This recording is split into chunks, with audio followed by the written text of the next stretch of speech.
जय श्री हरि विष्णु। प्रिय भक्तों, आज हम आपको श्रवण कराने जा रहे हैं चातुर्मास कथा का 11वां अध्याय। इससे पहले की कथाओं में आपने सुना कि किस प्रकार जब देवता भ्रष्ट हो गए, उन्होंने मांसाहार से हवन किया, जिससे सभी ऋषिगण रुष्ट हो गए। तदुपरांत पूरी सृष्टि में राक्षसों का राज स्थापित हो गया। राक्षसों की शक्तियां बढ़ गई और उन्होंने देवताओं को परास्त करके उन्हें दर दर की ठोकरें खाने पर मजबूर कर दिया। यहाँ एक महत्वपूर्ण बात पर ध्यान देना आवश्यक है। देवता अभी तक अमर नहीं हुए थे, क्योंकि उस समय तक सागर मंथन हुआ ही नहीं था, अमृत का प्राकट्य हुआ ही नहीं था। यह कथा उस वृत्तांत से पहले की है, जब देवता वहां भटकते हुए ब्रह्मदेव के पास पहुंचे। तब ब्रह्मदेव ने भगवान शंकर के साथ गहन विचार विमर्श किया। उन्होंने सभी देवताओं को भगवान श्री हरि विष्णु की स्तुति करने और उन्हें प्रसन्न करने का सुझाव दिया। देवताओं ने 100 वर्षों तक भगवान श्री हरि की कठोर तपस्या की। उनकी तपस्या से प्रसन्न होकर भगवान श्री हरि प्रकट हुए और उन्होंने देवताओं से कहा कि वे असुरों के साथ समझौता करें और समुद्र मंथन करें। भगवान ने समझाया कि समुद्र मंथन से ही उनका कल्याण संभव है, क्योंकि देवताओं की जो भी ऐश्वर्य और तेज थी, या जो धर्म था जिसके माध्यम से देवताओं की शक्तियां अर्जित होती हैं, वह सभी स्वर्ग को छोड़कर समुद्र के तल में जा चुकी थी। ऐसा इसलिए हुआ था क्योंकि देवता भ्रष्ट हो गए थे। अतः भगवान ने उन्हें समुद्र मंथन करने और वहीं से अपना खोया हुआ वैभव वापस पाने का मार्ग सुझाया। सभी देवताओं ने भगवान की आज्ञा का पालन करते हुए इस कार्य के लिए प्रयास किया। उन्होंने असुरों को चतुराई से प्रलोभन दिया और लालच देकर उन्हें इस बात के लिए तैयार किया कि समुद्र से जो भी वस्तुएं निकलेंगी, उसमें असुरों का भी हिस्सा और भागीदारी होगी। इस प्रस्ताव पर सभी असुरगण समुद्र मंथन के लिए देवताओं के साथ सहमत हो गए। भगवान श्री हरि की कृपा से देवता और असुरों ने मिलकर समुद्र मंथन आरंभ कर दिया। इस कार्य में आने वाली सभी बाधाओं को भगवान श्री हरि ने स्वयं दूर किया। समुद्र मंथन आरंभ हुआ और उसके बाद सबसे पहले जो वस्तु समुद्र से निकली वह थी विष। जैसे ही विष निकला, सभी घबरा गए और उसे छोड़कर भाग गए। वह हलाहल विष इतना भयंकर था कि उसकी सुगंध मात्र से ही मनुष्य, राक्षस, यहाँ तक कि देवतागण भी बेहोश होकर मूर्छित हो जाते थे। तब सृष्टि की रक्षा के लिए भगवान शंकर ने उस विष को अपने कंठ में धारण कर लिया और इसी कारण वे नीलकंठ कहलाए। यह वृत्तांत हमने अभी तक सुना है। प्रिय भक्तों, अब हम आगे का वृत्तांत सुनेंगे। आज के अध्याय में उन 14 महत्वपूर्ण वस्तुओं का वर्णन है जो सागर मंथन से निकलने वाली इस अध्याय में बताया गया है, और यह भी बताया गया है कि कौन सी वस्तु किस किस को प्राप्त होती है। यह वर्णन अत्यंत ही ज्ञानप्रद और शिक्षाप्रद है। इस वृत्तांत को श्रवण करने से भगवान श्री हरि और भगवान वासुदेव का आशीर्वाद प्राप्त होता है, क्योंकि यह जो वर्णन आप सुन रहे हैं, यह वासुदेव महात्म्य से लिया गया है। यह कथा भगवान शंकर के पुत्र कुमार स्कंद कार्तिकेय द्वारा सुनाई जा रही है। इसका उल्लेख स्कंद पुराण में मिलता है। आइए प्रिय भक्तों, आज का अध्याय प्रारंभ करते हैं। आपसे निवेदन है, यह भगवान की कथा का वीडियो है, तो कृपया इसे एक बार लाइक अवश्य कर दें और भगवान श्री हरि का आशीर्वाद प्राप्त करने के लिए कमेंट बॉक्स में अवश्य लिखिए जय श्री हरि विष्णु, ओम नमो भगवते वासुदेवाय। यदि आप चैनल पर नए हैं तो कृपया चैनल को अवश्य ही सब्सक्राइब कर लीजिए। स्कंद कहते हैं कि तब कश्यप के पुत्र देवता और असुर प्रसन्न हुए, क्योंकि विष पी लिया गया था। वे सभी मंथन स्थल पर एकत्रित हुए। उन्होंने पुनः 1000 वर्षों तक समुद्र मंथन किया। जब विष निकला था तो सभी कश्यप पुत्र, देवगण और असुरगण, दोनों ही ऋषि कश्यप की संतानें, वे विष देखकर डर गए और उसे छोड़कर भाग गए। देवतागण भी भाग गए और असुरगण भी भाग गए, डर और घबराहट से भाग गए। जब भगवान शंकर ने उस विष को अपने कंठ में धारण कर लिया तो वे सभी पुनः वापस आए और उन्होंने फिर से समुद्र मंथन आरंभ कर दिया। पहले 1000 वर्षों के मंथन के बाद विष निकला था। अब विष के बाद पुनः 1000 वर्ष हो गए थे और कुछ भी नहीं निकला। जब समुद्र मंथन हो रहा था तब कुछ भी प्रकट नहीं हुआ। मंथन में भाग लेने वाले लोग हाँफते हुए थकान के कारण शिथिल पड़ गए।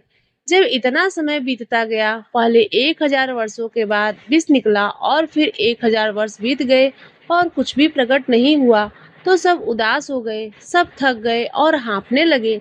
यहाँ तक कि महाबली नाग वासुकी को भी अत्यधिक दुर्बलता और शक्तिहीनता का अनुभव होने लगा।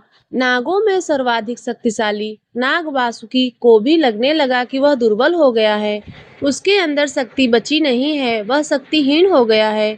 मंथन के समय मंदार पर्वत पर जिसका उपयोग मंथन के लिए किया जा रहा था, भी स्थिर अवस्था में नहीं रह सका। यह दर्शाता है कि इस अथक मंथन ने सभी पर गहरा प्रभाव डाला था। सब निराशा में डूब गए, थक कर चूर हो गए। आप स्वयं भी सोच सकते हैं कि 1000 वर्ष तक, कुल तो 2000 वर्षों से मंथन चल रहा था। पहले 1000 वर्षों में जब वे जोश और उत्साह में मंथन कर रहे थे, तब विष निकला और फिर 1000 वर्ष हो गए, लेकिन कुछ भी प्रकट नहीं हुआ। तो उसकी शक्ति तो 2000 वर्षों से केवल मंथन में करने में लगी हुई थी। इस प्रकार सभी थक के चूर हो गए। तब अनिरुद्ध भगवान विष्णु का एक रूप पर्वतों के राजा मंदार पर्वत के पास गए और अपनी 1000 भुजाओं के साथ एक बड़े पर्वत के समान खड़े हो गए। उसे सहारा देने के लिए अत्यधिक ऊर्जा की पुनः प्राप्ति से आश्चर्यचकित होकर देवताओं और असुरों की भीड़ के हर्ष और ऊर्जा के साथ महासागर का मंथन फिर से शुरू किया। भगवान नारायण की उपस्थिति और उनकी मुद्रा से देवताओं आदि को थकान का अनुभव नहीं हुआ। जब भगवान नारायण स्वयं वहां विराजमान हुए, सबको पुनः ऊर्जा प्राप्त हुई। भगवान नारायण ने वहां रहने वाले देवताओं को थकान का अनुभव नहीं हुआ, क्योंकि वे तो परमेश्वर हैं जो सब कुछ करने वाले हैं। सब कुछ उन्हीं की इच्छा से होता है, अतः उनकी कृपा से असुरों पर थकान का प्रभाव बहुत अधिक हुआ, परंतु देवताओं पर नहीं हुआ। लयबद्ध खिंचाव के कारण मंथन क्रिया बहुत ही शानदार प्रकार से चल रही थी। जब विशाल सागर को लगातार हिलाया और मथा गया, तो औषधीय पौधों का रस अर्क चारों ओर से उसमें प्रभावित हो गया।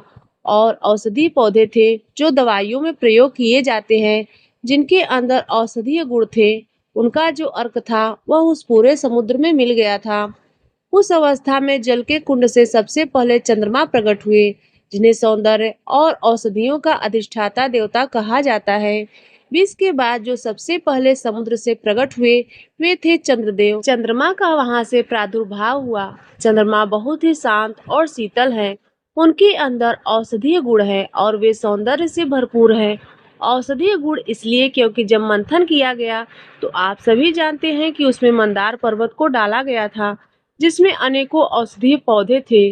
उन सभी का अर्क उस जल में मिल गया और उसके प्रभाव से जब चंद्रमा वहां प्रकट हुए, या कहे कि चंद्रमा का प्रादुर्भाव समुद्र से हुआ, तो वे औषधीय गुणों से भरपूर रहे। इसलिए उन्हें हमारे सनातन धर्म में औषधियों का अधिष्ठाता देवता भी माना जाता है। चंद्रमा के प्रकट होने पर गौ की अधिष्ठात्री, समस्त कामनाओं को पूर्ण करने वाली, चंद्रमा के समान कांति वाली कामधेनु गौ का प्राकट्य हुआ। तब सभी घोड़ों का अधिष्ठात्रा अत्यंत सुंदर श्वेत अश्व प्रकट हुआ। उस गाय के बाद सफेद घोड़ा समुद्र मंथन से निकला। फिर 4 दांतों वाला, चंद्रमा के समान कांति वाला हाथियों का राजा ऐरावत भी प्रकट हुआ। हाथी जो राजा है, ऐरावत जो इंद्र के पास है और इंद्र का वाहन कहा जाता है, वह भी समुद्र मंथन से निकलने वाली चौथी वस्तु थी। इसके बाद समस्त वृक्षों का राजा दिव्य वृक्ष पारिजात प्रकट हुआ। पारिजात वृक्ष जो देवताओं के पास स्वर्ग में था, वह भी समुद्र मंथन से ही निकला। इस प्रकार यह समुद्र मंथन से निकलने वाली 5वीं वस्तु थी। फिर कमल के रंग का कौस्तुभ नामक उत्तम रत्न प्रकट हुआ। कौस्तुभ मणि एक दिव्य मणि है। यह सभी मनोकामनाओं को पूर्ण करने वाली मणि है। जिसके पास यह रहती है, उसकी सभी मनोकामनाएं सदा सिद्ध होती रहती हैं। कौस्तुभ मणि का प्राकट्य भी पारिजात वृक्ष के बाद समुद्र से ही हुआ। उसके बाद अप्सराएं उत्पन्न हुई, अर्थात प्रकट हुई। ये सभी अप्सराएं अपने आप में सौंदर्य का भंडार थी। तब मदिरा देवी उत्पन्न हुई, जो सबको मदहोश कर देने वाली देवी है। तो मदिरा देवी का प्राकट्य भी इस प्रकार से समुद्र से ही हुआ, जो सबको मदहोश कर देती है। फिर समस्त आयुधों शस्त्रों के अधिष्ठाता देवता परम शक्तिशाली सारंग धनुष प्रकट हुए, और उसके बाद समस्त वाद्यों के अधिष्ठाता देवता 5 जन शंख समुद्र मंथन से निकले। तब चंद्रदेव, पारिजात वृक्ष तथा सूर्य मार्ग से आने वाली देव कन्याओं का समूह तुरंत वहां खड़ा हुआ। दैत्यों के सरदारों ने तुरंत अश्वराज, श्वेत अश्व और वारुणी मदिरा देवी को पकड़ लिया, जबकि देवराज ने श्री हरि की सहमति से ऐरावत को पकड़ लिया। वारुणी और जो घोड़ा था वह दैत्यों को मिला। कौस्तुभ रत्न, सारंग धनुष और 5 जन शंख भगवान विष्णु को ही प्राप्त हुए। ये तीनों भगवान विष्णु के पास हैं और उन सभी ने कामधेनु गाय ऋषियों को दे दी। जब समुद्र का मंथन पुनः प्रारंभ हुआ तब भगवान श्री हरि ने स्वयं प्रकट हुए और अपनी दिव्य दृष्टि से तीनों लोकों को आनंदित किया। उनका तेज सबसे बढ़कर था। सभी सुर, असुर और मनुष्य उसे अमृत को पाना चाहते थे, लेकिन कोई भी उसके तेज और शक्ति के निकट नहीं पहुंच सका। उनके भगवान विष्णु के हाथ में कमल धारण करने से उन्हें श्री लक्ष्मी के पति रूप में जानकर भगवान वासुदेव, ब्रह्मा तथा अन्य लोग जो उन्हें जानते थे अत्यंत प्रसन्न हुए।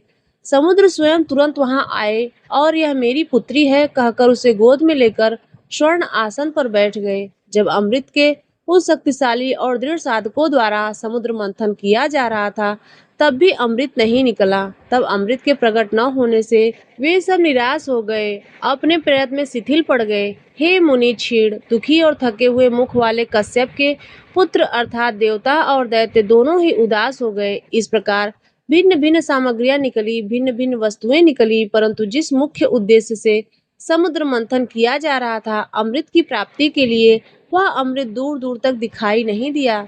इसमें देवता और दानव दोनों ही शिथिल पड़ गए, निराश हो गए और गहरी निराशा में डूब गए। उन्होंने अपनी मेहनत व्यर्थ जाती हुई दिखने लगी। उन्हें उस अवस्था में देखकर करुणा के भंडार सर्वव्यापी भगवान श्री हरि मुस्कुराए और स्वयं मंथन के लिए तत्पर हो गए। जब निराशा छा गई तब निराशा में डूब गए, हर ओर निराशा फैल गई तो भगवान श्री हरि विष्णु स्वयं मुस्कुराते हुए उस मंथन को आगे बढ़ाने के लिए स्वयं ही मंथन करने के लिए तत्पर हो गए। वे पीत वस्त्र अर्थात पीले वस्त्र पहने हुए शोभायमान थे। उनके कमर में रत्न जड़ित करधनी बंधी हुई थी। उन्होंने अपने दोनों हाथों से सर्प वासुकी को मध्य में पकड़ा रखा था। जिन दैत्यों ने सर्प का मुख पकड़ा था वे एक ओर खड़े हो गए और जिन देवताओं ने सर्प की पूंछ पकड़ी थी वे दूसरी ओर खड़े हो गए। उन दोनों ने बीच में खड़े हुए भगवान के खेल खेल में समुद्र का मंथन किया, जिससे उनके हाथों के आभूषण चमक उठे और सबकी आंखों को आनंद मिलने लगा। भगवान ब्रह्मा ने श्रेष्ठ ऋषियों के साथ आकाश में रहकर उन पर पुष्पों की वर्षा की और कहा, विजय हो, विजय हो। तब समुद्र मंथन से भगवान विष्णु ने अंश रहित धन्वंतरी नामक पुरुष उत्पन्न हुआ।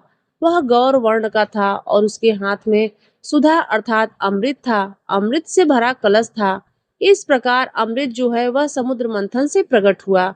भगवान श्री हरि विष्णु जब तक मंथन में शामिल नहीं हुए थे तब तक वह अमृत नहीं निकला, पर जैसे ही भगवान विष्णु ने समुद्र मंथन आरंभ किया तो उसके बाद विष्णु के अंश से कहे जाने वाले धन्वंतरी जी एक अमृत कलश हाथ में लेकर प्रकट हुए। अमृत को सुधा कहते हैं, तो सुधा से भरा हुआ कलश हाथ में लेकर वे प्रकट हुए। अमृत जो सभी घी तथा अन्य वनस्पतियों और औषधियों के रसों का उत्तम सार था, उसे लेकर वे श्री लक्ष्मी के पास गए। इस प्रकार प्रभु की कृपा से अमृत कलश वहां से निकला। अमृत कलश निकला, उसके बाद मंथन में भाग लेने वाले सभी लोगों ने दूर से ही धन्वंतरी को श्री के पास आते देखा। हे ब्राह्मण स्कंद कुमार को संबोधित करते हुए उसके हाथ में अमृत से भरा सोने का घड़ा देखकर असुरगण अचानक उसके ऊपर झपटे और उसे छीन लिया। जैसे ही उन्होंने देखा कि धन्वंतरी जी श्री की तरफ सोने के अमृत कलश को लेकर जा रहे हैं तो असुर दौड़े दौड़े और धन्वंतरी के हाथ से उन्होंने झपट्टा मारकर वह अमृत कलश छीन लिया। उनमें से जो पर्याप्त शक्तिशाली थे उन्होंने उसे छीन लिया और भाग गए। उनके पीछे दौड़ते हुए दुर्बल लोगों के शिष्टाचार और उचित आचरण के नाम पर विरोध किया। यह सामान्यतः होता भी है कि जो दुष्ट होते हैं वे किसी बुरे कर्म को कर देते हैं और बाद में जो सामान्य जन हैं, पढ़े लिखे हैं, थोड़े समझदार हैं, जिनसे समाज की अच्छाई की कामना की जाती है, वे शिष्टाचार के नाते उनको कुछ उचित बातें कहने के लिए कहते हैं। वैसा ही प्रसंग वहां भी हुआ और जो दुर्बल थे वे भी वहां उसकी करतूतों पर वार्तालाप करते हुए उन्हें शिक्षा देने लगे। वे कहने लगे, ओह, ऐसा अधर्म और दुष्ट कर्म धर्मात्मा पुरुषों को शोभा नहीं देता। इस अमृत को देवताओं को, जो अमृत निकलने में समान भागीदार है, पिलाकर ही पीना चाहिए, अन्यथा नहीं। उस वाणी और आवाहन की उपेक्षा करके वे शीघ्रता से दूर भाग गए। वहां भी वे अमृत प्राप्त करने के लिए एक दूसरे का हाथ बलपूर्वक खींच रहे थे। जब वे चिल्ला रहे थे कि मैं प्रथम हूँ, तुम नहीं, तो तुम ही नहीं, मैं प्रथम हूँ, इससे पहले पीऊंगा, नहीं मैं पहले पीऊंगा। इसी में वहां पर उन लोगों में लड़ाइयां होने लगी। वे असुर प्रवृत्ति के थे ना, उनके अंदर सामंजस्य कहाँ था, एक दूसरे पर विश्वास कहाँ था कि हम लोग थोड़ा पी सकते हैं। सब चाहते थे कि सबसे पहले मैं पी लूं, सबसे पहले मैं पी लूं और सारा मैं ही पी लूं। तो उनके अंदर विश्वास था ना सामंजस्य, और एक दूसरे पर वे इतना विश्वास करते थे कि हाँ ठीक है, पहले आप पी लो। उन्हें लगा कि जिसको मिल गया है, जिसने पी लिया वह अमर हो जाएगा, सबको समाप्त कर देगा। अतः सभी असुर एक दूसरे से लड़ने लगे और कोई भी नहीं पी पाया, क्योंकि लड़ने में इतना समय चला गया। तब दैत्यों द्वारा अमृत छीन लिए जाने पर देवताओं के चेहरे पीले पड़ गए। उन्हें रोकने में असमर्थ होकर उन्होंने भगवान श्री विष्णु की शरण ली। अब क्योंकि देवता उस समय काफी दुर्बल थे और उन्हें पता था कि असुरों ने अमृत कलश छीन लिया है, तो अब वे परेशान हो गए। उनके चेहरे पीले पड़ने लगे, क्योंकि वे पहले ही असुरों से परेशान थे। असुरों ने वैसे उनको स्वर्ग से भगा दिया था, मार पीट करके। उनके पास जो जीवन जीने का कुछ समय बचा था, इस हालत में देवताओं को असुरों ने पहुंचा दिया था। तो परेशान होकर अंत में उन्होंने भगवान का स्मरण किया, भगवान विष्णु, भगवान वासुदेव का स्मरण किया और उनकी शरण ली। उन्होंने विलाप करते हुए कहा, हे जगत के स्वामी, हमारी रक्षा कीजिए, हमारी रक्षा कीजिए। हे प्रभु, हमारी रक्षा कीजिए, हमारी सारी संपत्ति नष्ट हो गई है, अमृत दैत्यों ने छीन लिया है, अब हमारा क्या होगा। हे प्रभु, हम तो बिना अमृत ग्रहण किए ही उनको मारने में असमर्थ थे। यदि उन्होंने अमृत पान कर लिया तो इस सृष्टि का क्या होगा, हमारा क्या होगा, हमारा स्वर्ग राज्य का क्या होगा। यदि आज से वह अमृत पी ले तो हम क्या करेंगे, उसके बाद हमारा जीवन कहाँ रहेगा। इस प्रकार से सभी देवगण भगवान श्री हरि विष्णु का स्मरण करते हुए, उनकी स्तुति करते हुए रुदन करने लगे। इस प्रकार देवताओं की बड़ी ही दयनीय स्थिति हो गई। ऐसी स्थिति हो गई कि उनको देखकर हर किसी को उन पर दया आ गई, परंतु असुरों को नहीं आई। बोलिए श्री विष्णु भगवान की जय। आज का यह अध्याय पूर्ण हुआ। कल हम अध्याय 12 का वृत्तांत सुनेंगे। तो प्रिय भक्तों, आज की कथा यदि आपको अच्छी लगी हो तो वीडियो को लाइक कर दीजिए, चैनल पर पहली बार आए हो तो सब्सक्राइब कर दीजिए और कमेंट में जय श्री हरि विष्णु अवश्य लिखिए।